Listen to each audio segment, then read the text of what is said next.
नमस्कार दोस्तों, एडिल civil services classes में आप सबका स्वागत है। फ्रेंड्स, आज हम लोग सर्वाइवल सीरीज के अंतर्गत लेक्चर 7 पे डिस्कशन करेंगे। तो चलिए डिस्कशन स्टार्ट करते हैं। तो हमारा सबसे पहले आज का क्वेश्चन है, मक्का में सफ़ेद कली किस तत्व की कमी से होती है। यहाँ पर क्वेश्चन देख लीजिए, मक्का में सफ़ेद कली किस तत्व की कमी से होती है। तो फ्रेंड्स से यह जो है जिंक की कमी के कारण से होता है, जिंक। नेक्स्ट, आलू में ब्लैक हार्ट का कारण कौन सा है। यानी कि जो आलू में ब्लैक हार्ट जो रोग होता है उसकी पूछ रहा है कि किस कारण से होता है। तो ऑक्सीजन की कमी के कारण से, ऑक्सीजन की कमी के कारण से आलू में ब्लैक हार्ट रोग होता है। नेक्स्ट, मनुष्य द्वारा निर्मित आनुवांशिक रूप से अभियांत्रिक प्रथम जीवित जीव है। तो मनुष्य के द्वारा ये बनाया गया था इस जीव को, और इसका नाम है डॉली। और डॉली याद रखिएगा, ये भेड़ थी जो कि मानव के द्वारा मानव निर्मित ये आनुवांशिक रूप से अभियांत्रिक प्रथम जीव थी। ठीक है, डॉली नाम याद रखिएगा। नेक्स्ट, सुनहरा धान गोल्डन राइस में प्रचुरता है। गोल्डन राइस में पूछ रहा है कौन सी विटामिन सर्वाधिक होता है। तो वो विटामिन ए काफ़ी प्रचुर मात्रा में पाया जाता है, याद रखिएगा। नेक्स्ट, मनुष्य में कौन से क्रोमोसोम के मिलने से बालक का जन्म होता है। तो याद रखिएगा, पुरुष का वाई और स्त्री का एक्स जो लिंग गुणसूत्र होता है, ये दोनों के मिलने से, वाई और एक्स के मिलने से बालक यानी कि पुरुष का निर्माण होता है। यानी कि बच्चे का जो है लिंग निर्धारण जो होता है वो पुरुष होगा कि महिला होगी। अगर एक्स वाई होगा तो उसमें बालक होता है। ठीक है, याद रखिएगा कि पुरुष में लिंग गुणसूत्र कौन होता है, एक्स वाई होता है, और स्त्री में लिंग गुणसूत्र कौन होता है, एक्स एक्स होता है। ये याद रखिएगा, एक्स एक्स, और ये पुरुष में एक्स वाई। और इसी एक्स वाई के मिलने से, अगर इसमें से मान के चलिए कि पुरुष से वाई आ गया और महिला से एक्स, तो इसी के मिलने से क्या होता है, बच्चे का निर्माण होगा, जन्म होगा। ठीक है। नेक्स्ट, डीएनए को किसने अंतःपात्र में बनाया था। तो ये है आर्थर कोनबर्ग। आर्थर कोनबर्ग ने डीएनए को अंतःपात्र में बनाया था। और ये पूछेगा कि डीएनए का डबल हेलिक्स सिद्धांत किसने दिया था। तो वाटसन और क्रिक के द्वारा। डबल जहाँ पे बात आएगी तो दो लोग, डबल लोग आ जाएंगे, वाटसन और क्रिक।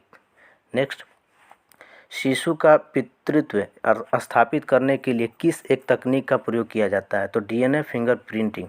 यानी कि अगर मान के चलिए कि कोई बच्चा जो है क्लेम करता है कि ये मेरे पिताजी हैं, तो इसकी जांच कैसे होगी, डीएनए फिंगरप्रिंटिंग के द्वारा। नेक्स्ट, जीन के भीतर अनुक्रम आधार परिवर्तन कहलाता है। जीन के भीतर ये क्या कहलाता है, उत्परिवर्तन कहलाता है। नेक्स्ट, जब एक जीन दो या दो से अधिक भिन्न भिन्न लक्षणों को एक साथ नियंत्रित करता है तो यह तथ्य कहलाता है। इसको बोलते हैं बहुप्रभाविता, यानी कि प्लियोट्रोपिज्म। प्लियोट्रोपिज्म इसको बोलते हैं, बहुप्रभाविता को। याद रखिएगा कि जब एक जीन जो है दो या दो से अधिक भिन्न भिन्न लक्षणों को एक साथ नियंत्रित करता है तो इसको बहुप्रभाविता कहा जाता है। ठीक है। अब यहाँ पर देख लीजिए महत्वपूर्ण दिवस और दिन, कौन सा दिवस जो है किस दिन को मनाया जाता है। और जो भी इम्पोर्टेंट है मैंने एक जगह इसको कलेक्शन कर लिया है। ये एग्ज़ाम में पूछा जा सकता है, या तो मैच द फॉलोइंग पूछा जाए या इंडिविजुअली पूछा जा सकता है आपसे। तो पहला है यहाँ पे अंतर्राष्ट्रीय योग दिवस 21 जून को मनाया जाता है। विश्व मलेरिया दिवस ये 25 अप्रैल को मनाया जाता है। विश्व तपेदिक, तपेदिक को टीबी भी बोला जाता है, ये 24 मार्च को मनाया जाता है। विश्व ओजोन दिवस 16 सितंबर को मनाया जाता है। विश्व मधुमेह यानी डायबिटीज़ डे ये 14 नवंबर को मनाया जाता है। विश्व अल्जाइमर दिवस, अल्जाइमर मैंने बताया था कि ये बुजुर्ग लोगों को होता है, ये भूलने की बीमारी है, ये कब, 21 सितंबर को।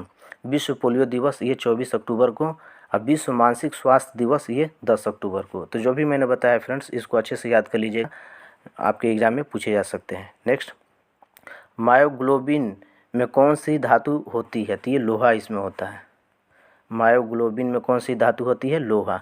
यह भी याद रखिएगा, मायोग्लोबिन लगभग सभी स्तनधारियों, सामान्यतः कशेरुकी प्राणियों के पेशीय ऊतकों में पाया जाने वाला एक प्रोटीन है। पूछा जा सकता है कि मायोग्लोबिन क्या है, तो एक प्रोटीन है और लौह इसका आवश्यक घटक है। इसमें मायोग्लोबिन में कौन सा धातु पाया जाता है, तो लोहा, लौह। ठीक है। नेक्स्ट, डॉक्टरों द्वारा मशीनों के उदर के अंदर का परीक्षण एंडोस्कोप द्वारा किया जाता है, जो किस सिद्धांत पे कार्य करता है। पूछ रहा है कि एंडोस्कोप जो किया जाता है वो किस सिद्धांत पे कार्य करता है। ये प्रकाश का सकल आंतरिक परावर्तन, याद रखिएगा, टोटल इंटरनल रिफ्लेक्शन पे ये काम करता है। सकल आंतरिक परिवर्तन एंडोस्कोप। नेक्स्ट, कोलेस्ट्रॉल है। कोलेस्ट्रॉल क्या है? जंतुवासों में उपस्थित वसीय एल्कोहल है ये, ठीक है। यह भी पूछा जा सकता है कि कोलेस्ट्रॉल जो है उसको स्टेरॉइड कहा जाता है, स्टेरॉइड भी इसको नाम दिया जाता है, यह भी याद रखिएगा। नेक्स्ट, फेरोमोन्स फेरोमोन्स पाए जाते हैं किस में? कीटों में। फेरोमोन्स कहाँ पाए जाते हैं? कीटों में। फेरोमोन्स एक रसायन है जो कीटों के द्वारा क्या किया जाता है? उत्सर्जित किया जाता है। नेक्स्ट, आयोडीन प्राप्त होता है। तो आयोडीन जो है लेमिनेरिया एक शैवाल है जो कि समुद्र में पाया जाता है, वहीं से ये आयोडीन को प्राप्त किया जाता है। लेमिनेरिया नाम याद रखिएगा, क्या है ये? एक शैवाल है जो कि समुद्र में पाया जाता है, वहीं से आयोडीन प्राप्त किया जाता है। नेक्स्ट, यहाँ पर मैच द फ्लोइंग है, तो पहला देख लेते हैं कि हड्डियों में उपस्थित यौगिक कौन सा होता है? हड्डियों में उपस्थित यौगिक कैल्शियम फास्फेट। सिरका में उपस्थित अम्ल कौन सा होता है? एसिटिक अम्ल। दूध का खट्टा होना किस अम्ल के कारण से होता है? लैक्टिक अम्ल के कारण। आमाशय रस में उपस्थित अम्ल कौन सा होता है? तो हाइड्रोक्लोरिक अम्ल होता है। नेक्स्ट, यहाँ पर अम्ल दिया हुआ है और स्रोत दिया हुआ है, कौन सा अम्ल जो है किस स्रोत से प्राप्त होता है? तो यहाँ पर पूरी लिस्ट है। एसिटिक अम्ल ये कहाँ से? सिरका से। ब्यूटेरिक अम्ल कहाँ से? मक्खन से। देखिए मक्खन को बटर भी बोला जाता है, तो बस से ब्यूटेरिक अम्ल याद रखिएगा, मक्खन। साइट्रिक अम्ल नींबू। फार्मिक अम्ल लाल चिट्टी। कार्बोनिक अम्ल सोडा वाटर। टार्टेरिक अम्ल अंगूर। काफ़ी इंपॉर्टेंट है, पूरा लिस्ट आप याद कर लीजिएगा। नेक्स्ट, बैसिलस थ्यूरिनजिएंसिस का उपयोग होता है। ये पूरा जो मैंने नाम बोला बैसिलस थ्यूरिनजिएंसिस ये जीवाणु है। पहले तो ये याद रखिएगा ये क्या है? जीवाणु है। इसका किस रूप में यूज होता है? तो जैविक कीटनाशक के रूप में। नेक्स्ट, एथेनॉल के व्यावसायिक उत्पादन में कौन सा खमीर प्रयोग में लाया जाता है? खमीर को ईस्ट भी बोला जाता है, कन्फ्यूज नहीं होना है। इसको किस में रूप में उपयोग में लाया जाता है? तो सैक्रोमाइसिस सेरेविसी याद रखिएगा, सैक्रोमाइसिस सेरेविसी। नेक्स्ट, किण्वन की क्रिया शर्करा को अल्कोहल में परिवर्तित करती है। अल्कोहल युक्त पेय में उत्पादन में प्रायः खमीर अथवा सैक्रोमाइसिस जाति के ईस्ट का प्रयोग होता है, ठीक है। तो ईस्ट का काम क्या है? ये किण्वन की क्रिया शर्करा को अल्कोहल में परिवर्तित करती है। नेक्स्ट, मानव मूत्र का पीला रंग एक वर्णक के कारण होता है। किस वर्णक के कारण होता है भाई? तो यूरोक्रोम के कारण, यूरोक्रोम, ठीक है। पीला रंग किसके कारण से होता है? यहाँ पर यूरोक्रोम। तो फ्रेंड्स आज मैंने ये 7वां लेक्चर कराया बायोलॉजी का सर्वाइवल सीरीज के अंतर्गत। उम्मीद है कि आपको ये वीडियो अच्छा लगा होगा। तो आज के वीडियो में इतना ही, धन्यवाद।